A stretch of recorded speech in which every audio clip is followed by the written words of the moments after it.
મને હજી એમ જ હતું કે તે નાનું બાળક છે, પણ હવે મને લાગે છે કે આ મારો વહેમ હતો અને આ બે દરવાજા તોડી નાખશે. મેં કહ્યું, અરે માસી, તમે તો અત્યારથી ડરવા લાગ્યા. નમસ્તે મિત્રો. હું મારી મમ્મીની સાથે મારા નાનીના ઘરે ગયો, કારણ કે ઘણા સમયથી મારા નાનીની તબિયત ખૂબ જ ખરાબ હતી. મારા મમ્મીની બહેન એટલે કે મારા માસી, તે મને એક નજરે જોઈ રહ્યા હતા.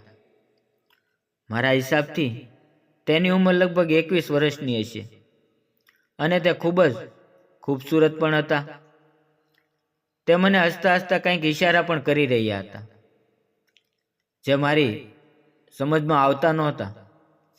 મને થોડું અજીબ લાગી રહ્યું હતું. થોડી વાર પછી મમ્મી અને મારા નાની રૂમની અંદર જતા રહ્યા.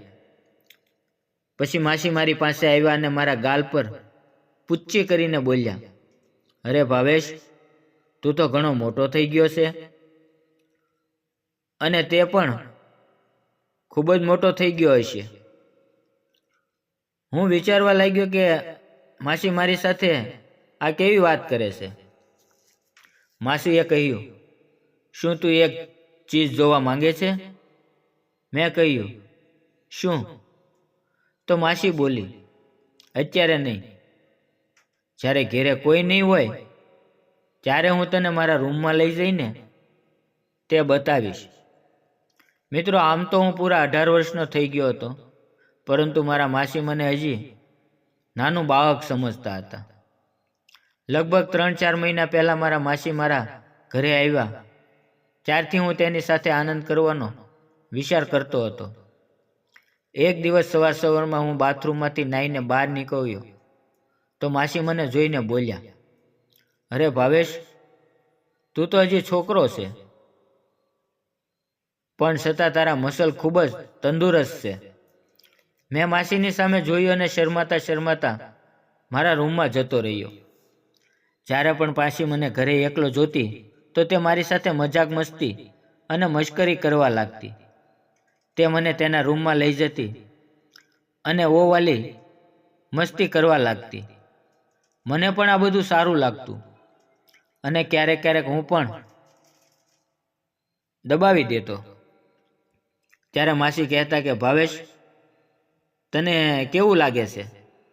તો હું માસીને કહેતો કે માસી, મને તો દૂધ પીવાનું મન થાય છે. તો મારી સામે આંખો ફાડીને માસી મને કહેતા, હું તારા માટે દૂધ ક્યાંથી લાવું? મેં તેને ઈશારો કરીને બતાવ્યું કે દૂધ ત્યાં છે. તો માસી કહેવા લાગ્યા, અચ્છા. અને તે મને દૂધ પીવડાવવા માટે આગળ વધ્યા. ત્યાં અચાનક બહારથી મમ્મીનો અવાજ આવ્યો. મારા માસી તરત જ બહાર ગયા અને મારી હાલત અને મૂડ ખરાબ થઈ ગયા. હું વિચારવા લાગ્યો કે હું દૂધ પીવા જઈ રહ્યો હતો, હવે ભૂખ્યા જ રહેવું પડશે.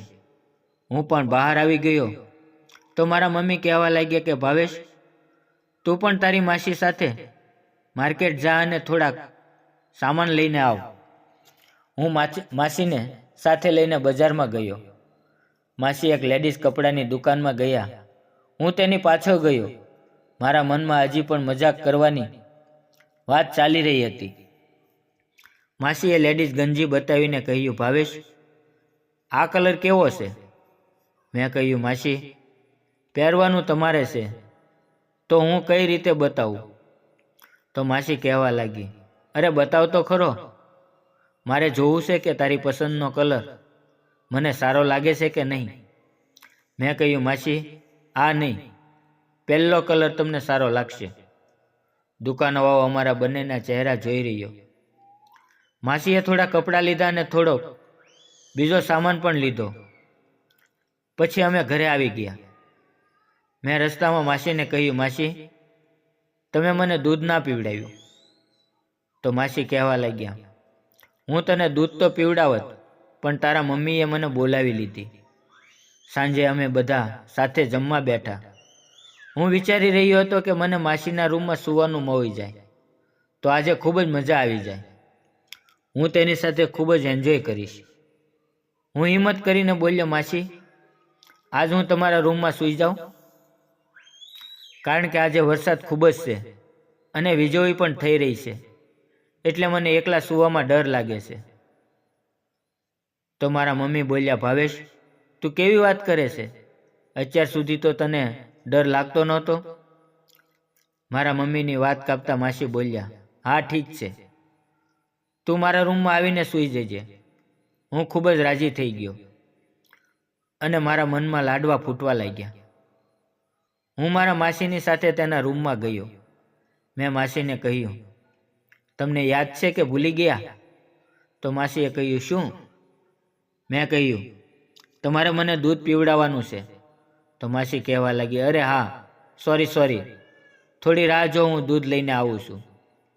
તો મેં માસીને કહ્યું, અરે ક્યાં જાઓ છો? માસીએ કહ્યું, દૂધ લેવા માટે. મેં ઈશારાથી બતાવ્યું, માસી બોલી, ઓકે, આ દૂધ? મેં કહ્યું, હા. તો માસી કહેવા લાગી, પરંતુ તું હજી ખૂબ જ નાનો છો. તો મેં કહ્યું, માસી, હવે હું મોટો થઈ ગયો છું અને દૂધ પીવા લાયક પણ છું. તો માસી કહેવા લાગી કે સારું, પહેલાં જઈને દરવાજાની કડી બંધ કરી દે, પછી આપણે બંને વિચાર કરીએ. હું ઊભો થયો અને દરવાજો બંધ કરી દીધો અને પછી માસીની બાજુમાં લાંબો થઈ ગયો. માસી બોલી, ચાલ બહાર આવી જા. માસીએ જોઈને કહ્યું, અરે ખરેખર આ ખૂબ જ તાકાતવર અને મજબૂત છે. મેં કહ્યું, માસી, ખરેખર તમને ખૂબ જ આનંદ આવશે. માસી પણ કહેવા લાગ્યા કે તું સાચું કહે છે. મને હજી એમ જ હતું કે તું નાનો છો, પણ હવે મને લાગે છે આ મારો વ્યાયામ હતો અને આ 2 દરવાજા તોડી નાખે. મેં કહ્યું, અરે માસી, તમે તો અત્યારથી જ ડરવા લાગ્યા. પછી માસી મારી સાથે આનંદ કરવા લાગ્યા. અમે બંને ખૂબ મજાક કરવા લાગ્યા. માસી બોલ્યા, ભાવેશ, તું તો કમાલનું કામ કરે છો. આ હુનર તું ક્યાંથી શીખ્યો? તે મેં કહ્યું, માસી, યુટ્યુબ ઉપર સરસ મજાના વિડીયો છે જેમાં જોઈને કોઈ પણ વસ્તુ શીખી શકાય છે. આનંદ કરતાં કરતાં લગભગ રાતના 2 વાગી ગયા અને અમે બંને વાતો કરીને થાકી ગયા હતા, એટલા માટે સૂઈ ગયા. પરંતુ અચાનક મારી નીંદર સવારના 5 વાગ્યે ઉઘડી ગઈ અને મેં જોયું તો મારા માસી ભર નીંદરમાં સૂતા હતા. મેં તેને જગાડ્યા અને ફરીવાર એવી મોજ કરી કે તમને શું વાત કરું. મિત્રો, વિડીયો પસંદ આવ્યો હોય તો વિડીયોને લાઇક અને ચેનલને સબસ્ક્રાઈબ જરૂર કરજો. ફરી મળશું આપણે એક નવા વિડીયોમાં. ત્યાં સુધી આવજો. વિડીયોમાં આવેલા પાત્ર, નામ અને ઘટના ફક્ત કાલ્પનિક છે. તેના કોઈ પણ વ્યક્તિ સાથે સંબંધ નથી. આ વિડીયો ફક્ત અને ફક્ત મનોરંજન માટે બનાવવામાં આવેલો છે. વિડીયો પૂરેપૂરો જોવા બદલ આપ સૌનો ખૂબ ખૂબ ધન્યવાદ.